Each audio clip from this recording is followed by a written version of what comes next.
दोस्तों UP DElEd online admission form 2023 दोस्त आपके बीच में लगातार डीएलएड ऑनलाइन एडमिशन के संदर्भ में आप सभी के कमेंट आ रहे हैं कि भैया 5000 का पेमेंट तो हमने कर दिया, लेकिन 5000 के पेमेंट के बाद जो चॉइस फिलिंग का ऑप्शन है वो नहीं आ रहा है। अभ्यर्थी लगातार परेशान हैं, उनके दिमाग में एक ही समस्याएं चल रही हैं कि लगता है जो 5000 का पेमेंट मैंने किया है वो मेरा डूब जाएगा। तो बिल्कुल उसी के परिप्रेक्ष्य में आपकी इस कन्फ्यूजन्स को हम दूर करने का प्रयास करेंगे। एक सबसे बड़ी चीज़ यहाँ देख पा रहे हैं, खुशखबरी, सेकंड फेज काउंसलिंग शेड्यूल जारी आपके बीच में, और आप सभी के लगातार ये कमेंट आ रहे हैं कि भैया आपको पता है फर्स्ट फेज की काउंसलिंग चल रही है। 2,40,000 तक के जितने भी अभ्यर्थी हैं वो अपने काउंसलिंग प्रक्रिया को वर्तमान समय में करा रहे हैं, लेकिन ऐसे अभ्यर्थी जिनकी 2,40,000 के ऊपर रैंक है वो लगातार कह रहे हैं कि आखिरकार जो सेकंड फेज की काउंसलिंग है वो कब तक हमारी होगी, उसका शेड्यूल क्या होगा। बिल्कुल इस पर भी चर्चा करेंगे। और एक समस्या और भी आपकी बनी हुई है कि वेबसाइट में न्यू अपडेट को लेकर, ठीक है, एक नया फीचर लॉन्च हुआ है, आखिरकार उसके पीछे क्या वजह है, उसमें क्या कुछ अपडेट्स है, बिल्कुल इसमें साझा करेंगे। सर्वर की समस्या के संदर्भ में आप सभी लगातार जो है अवगत करा रहे हैं कि आखिरकार सर्वर क्यों नहीं चल रहा है। नीचे यहाँ कन्फर्मेशन शुल्क कब जमा करें और डायरेक्ट एडमिशन शुभ संकेत, तो फाइनली हम इन सभी मुद्दों पर चर्चा करेंगे। दोस्तों मैं हूं संजय, आप सभी का स्वागत करता हूं, अभिनंदन करता हूं आज के अपने इस वीडियो पर। मैं निवेदन करूंगा कि चैनल पर पहली बार विजिट कर रहे हैं तो प्लीज़ चैनल को सब्सक्राइब जरूर करेंगे। सबसे पहले आपके बीच में हम जो है 5000 के पेमेंट के संदर्भ में ऑफिशियल नोटिस दिखाना चाहेंगे, जिसका आप बेसब्री से इंतजार कर रहे हैं और लगातार आप पूछ रहे हैं। चलिए, ये ऑफिशियल नोटिस आपके बीच में लगी हुई है, जैसा कि सबसे ऊपर देख पा रहे हैं। इस चीज़ के बारे में मैंने आपको पहले ही अवगत करा दिया है, लेकिन आपके इसमें कुछ कन्फ्यूजन्स बन रहे थे कि भैया 5000 का पेमेंट हम कब तक कर सकते हैं। तो यहाँ देख पा रहे हैं 5000 के पेमेंट के संदर्भ में अगर हम आपसे कहें तो 15 सितंबर से लेके आप 3 अक्टूबर तक कभी भी 5000 रुपये का पेमेंट कर सकते हैं, अगर आपकी रैंक जो है 1 से 2,40,000 तक है। ठीक है, आपकी रैंक 1 से 2,40,000 तक है तो आप पेमेंट कभी भी कर सकते हैं। काउंसलिंग प्रक्रिया आपकी भले ही लास्ट चरण में कराई जा रही हो, लोग कह रहे थे कि भैया हमारी जो काउंसलिंग प्रक्रिया है वो काउंसलिंग प्रक्रिया हमारी 30 सितंबर से लगी हुई है, तो क्या हम अभी भी पेमेंट कर सकते हैं ये 5,000 रुपये का? तो बिल्कुल आप कर सकते हैं, कोई दिक्कत नहीं है। मैंने आपसे कहा, यहाँ देख पा रहे हैं 1.5 लाख से 1 लाख 2,40,000 तक काउंसलिंग आपकी चलेगी।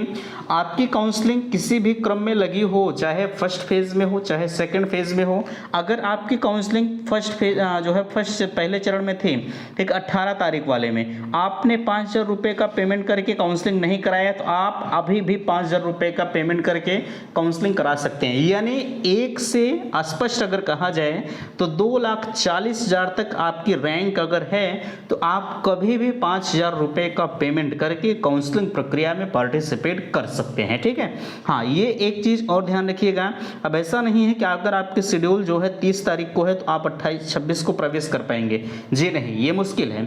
अगर आपकी रैंक 1 से जो है जितने शेड्यूल तक, यानी इस समय जो काउंसलिंग चल रहा है 80,000 से जो है 1.5 लाख तक की प्रक्रिया चल रही है, अगर आपकी जो रैंक है वो 1.5 लाख तक है या 1.5 लाख के पहले तक है, तो बिल्कुल आप कभी भी जो है एडमिशन प्रक्रिया में या काउंसलिंग प्रक्रिया में भाग ले सकते हैं, बट पहले आपको 5,000 रुपये का जो पेमेंट है वो करना पड़ेगा। ठीक है, इस चीज़ के बारे में आपने समझ लिया। और आप यहाँ देखिए, ध्यान दीजिएगा, आप 5,000 रुपये रिफंडेबल शुल्क कह रहे थे कि भैया रिफंड होगी या नहीं होगी, तो ये संभव नहीं है कि जो आपने 5,000 रुपये का पेमेंट किया है वो आपका रिफंड नहीं होगा। यहाँ आप एक चीज़ नहीं समझ पा रहे हैं, ये 17 अक्टूबर को क्या है।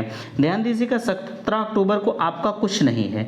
ध्यान आपको इस बात का देना है कि 17 अक्टूबर तक जो कॉलेज में आपने एडमिशन लिए हैं वो कॉलेज वाले परीक्षा नियामक प्राधिकारी को यानी updled.gov.in के माध्यम से अपने ऑनलाइन रिपोर्ट को वो लॉग करेंगे कि मेरे यहाँ इतने लोगों ने प्रवेश लिया है।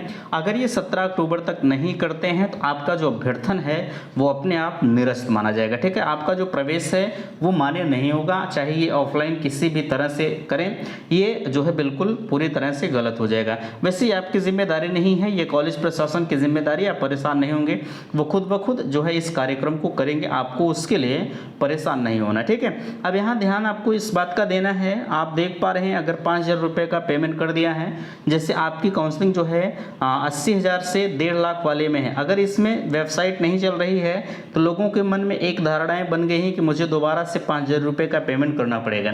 जी नहीं, ऐसा नहीं है, ठीक है। आपको 5,000 रुपये का पेमेंट नहीं करना पड़ेगा। मैं मानता हूं कि आप काउंसलिंग प्रक्रिया में भाग नहीं ले पा रहे हैं क्योंकि वेबसाइट की समस्या चल रही है, बट एक चीज़ का ध्यान रखिएगा, जो लोग कह रहे हैं कि फिर से आपको जमा करना होगा, ऐसा नहीं है। आप अगर नहीं कॉलेज का विकल्प भर पा रहे हैं तो आपको अगले चरण की काउंसलिंग में शिफ्ट कर दिया जाएगा, एकदम एक श्योर जान लीजिए, ठीक है। यहाँ आप इस जो है ऑफिशियल वेबसाइट को पढ़ लीजिएगा, सब कुछ आपका कंफर्म हो जाएगा। और यहाँ रिफंड के बारे में आप कह रहे थे तो आप यहाँ ध्यान दीजिए। 8 नंबर में कहा जा रहा है आवंटित प्रशिक्षण संस्थान में अभ्यर्थी द्वारा निर्धारित अंतिम तिथि तक अभिलेखी जांच प्रवेश हेतु उपस्थित न होने या प्रवेश न लिए जाने व किसी भी प्रकार की अभिलेखी विसंगति पाए जाने पर उनके द्वारा भुगतान किए गए दोनों शुल्क अलॉटमेंट फीस 5,000 रुपये और कन्फर्मेशन शुल्क फीस 5,000 रुपये किसी भी स्थिति में वापस नहीं किया जाएगा। एक ध्यान रखिएगा, अगर आप जो है आपके नाम से कॉलेज अलॉट हो गया है और आप 15 अक्टूबर के पहले अपने एडमिशन प्रक्रिया को कंप्लीट नहीं करते हैं तो जो आपका अभ्यर्थन है वो निरस्त तो कर दिया जाएगा, ठीक है। और आपने जो 5,000 रुपये का पेमेंट किया है वो आपका रिफंड नहीं होगा, सबसे बड़ी चीज़ ये ध्यान रखिएगा, ठीक है। इस चीज़ से आप अवगत हो गए हैं। अब आपको और चीज़ों पर हम ले चलते हैं और यहाँ देख पा रहे हैं आपके बीच में एक अपडेट्स आया हुआ है, choice filling up to state rank 1.5 lakh remaining time जो है 1 दिन 12 घंटे 59 मिनट, इस तरह की चीज़ें आ रही हैं। आप परेशान ना हो, ठीक है। जैसे ही आप इस वेबसाइट पर क्लिक करते हैं तत्काल आपका जो काउंसलिंग शेड्यूल है वो ओपन होके चला आता है, आप इसके लिए परेशान ना हो। आपकी वेबसाइट बिल्कुल मैं समझ पा रहा हूँ कि थोड़ी सी स्लो चल रही है, लेकिन फिर भी अगर आप काउंसलिंग करा रहे हैं तो थोड़ा सा ट्राई करते रहिएगा, चूँकि वेबसाइट आपकी कभी भी अच्छी खासी चल सकती है। मैंने आपसे कहा आप रात में ज़्यादा करने का प्रयास करें, क्योंकि दिन में अधिकतर लोग ट्राई करते रहते हैं, इसलिए वेबसाइट आपकी पूरी तरह से क्रैश हो जा रही है। आप सेकेंड फेज के काउंसलिंग के संदर्भ में पूछ रहे थे कि भैया आखिरकार सेकेंड फेज की काउंसलिंग सबसे पहले जो है कब शुरू होगा, तो ध्यान दीजिएगा पहले चरण की काउंसलिंग 15 सितंबर से तो आपका चल रहा है, ठीक है। ये प्रोसेस में अभी भी चल रहा है, बट यहाँ एक चीज़ का ध्यान रखिएगा 15 सितंबर से 6 अक्टूबर तक चलेगी, ठीक है। ये चीज़ें आपको पता है। और यहाँ ये पेपर कटिंग है, पेपर कटिंग को बिल्कुल आप अगर देखा जाए फैक्ट ना समझिएगा, है ना। और यहाँ 17 अक्टूबर से आपकी जो सेकंड फेज की काउंसलिंग अभ्यर्थियों द्वारा 17 अक्टूबर तक अपलोड कर दिए जाएंगे, ठीक है। ये कॉलेज का काम है। और दूसरे चरण की काउंसलिंग कॉलेज आवंटन 26 अक्टूबर से जो है 10 नवंबर तक होगा। ध्यान दीजिएगा दूसरे चरण की काउंसलिंग की जो बातें कही जा रही हैं वो 26 अक्टूबर के बाद से कही जा रही हैं या 26 अक्टूबर से शुरू कराने की बातें कही जा रही हैं। अगर जो है 26 अक्टूबर से 10 नवंबर तक आपके सेकंड फेज की काउंसलिंग हो जाती है तो आपको पता है पीएनपी के द्वारा 21 तारीख से आपकी क्लासों को चलाने का ऐलान किया गया है।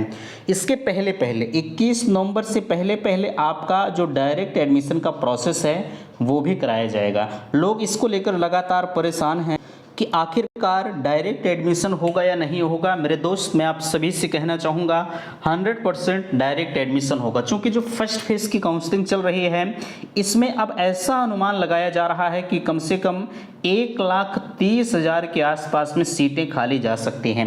ये महज एक अनुमान है। अगर 1 लाख सीटें जो है 30,000 को छोड़ दीजिए, अगर 1 लाख सीटें जो है इस फेज से यानी फर्स्ट फेज से खाली रह जाती हैं तो जो सेकंड फेज की काउंसलिंग होगी उसमें ज़्यादा से ज़्यादा 70,000 लोग एडमिशन ले पाएंगे। और अगर 70,000 लोग एडमिशन लेते हैं फाइनली, तब भी आपके पास 30,000 सीटें डायरेक्ट एडमिशन के लिए बचती हैं। तो लगभग ये उम्मीद है कि जितने लोग एडमिशन की चाह रखे हैं हर किसी अभ्यर्थी का एडमिशन हो जाएगा, आपको परेशान नहीं होना है। बट आप अभी किसी जो है कॉलेज के चक्कर में मत पड़िएगा। वो भले ही आपसे कह रहे हैं कि जो है आप डायरेक्ट एडमिशन ले लीजिए, ऐसा है वैसा है, आप अभी डायरेक्ट एडमिशन मत लीजिएगा, क्योंकि डायरेक्ट एडमिशन एडमिशन के लिए परीक्षा नियामक प्राधिकारी की तरफ से अलग से नोटिस निकल कर आती है। जब पहले और दूसरे फेज की काउंसलिंग हो जाएगी उसके बाद ही आपका डायरेक्ट एडमिशन होता है। ठीक है, चलिए, और यहाँ डायरेक्ट यहाँ कन्फर्मेशन शुल्क कब तक जमा करें, मैंने आपसे बता दिया। कन्फर्मेशन शुल्क आपको 15 अक्टूबर के पहले जमा करना है, यानी 15 अक्टूबर तक कहें या 15 अक्टूबर के पहले कहें। आप अगर 15 अक्टूबर के बाद 16 अक्टूबर को जाते हैं तो आपका एडमिशन नहीं होगा, यानी आप कन्फर्मेशन शुल्क जमा करें, तत्काल आपका कॉलेज अलॉटमेंट लेटर आएगा। उस अलॉटमेंट लेटर लेने के बाद आप तत्काल चले जाइए आवश्यक डॉक्यूमेंट्स लेकर विद्यालय, 100% आपका एडमिशन हो जाएगा। ठीक है, तो आशा करते हैं दी गई जानकारी से आप संतुष्ट हैं। और यहाँ आप जो कह रहे थे कि भैया मेरा 5000 रुपया कट गया है बट अभी चॉइस फिलिंग का ऑप्शन नहीं आ रहा है, मैं आपसे कहना चाहूँगा आप दोबारा से पेमेंट मत करिएगा, आपकी उसी पेमेंट पर होगा। ध्यान आपको इस बात का देना है, वेबसाइट थोड़ी सी स्लो चल रही है, लगातार आप ट्राई करते रहें, आपको सफलता 100% मिल जाएगी। ठीक है, तो इस वीडियो में यहीं तक। वीडियो को लाइक कीजिएगा, शेयर कीजिएगा, और चैनल पर फर्स्ट टाइम विजिट किए हैं तो चैनल को सब्सक्राइब जरूर कीजिएगा। वीडियो समाप्त करते, थैंक्स, धन्यवाद।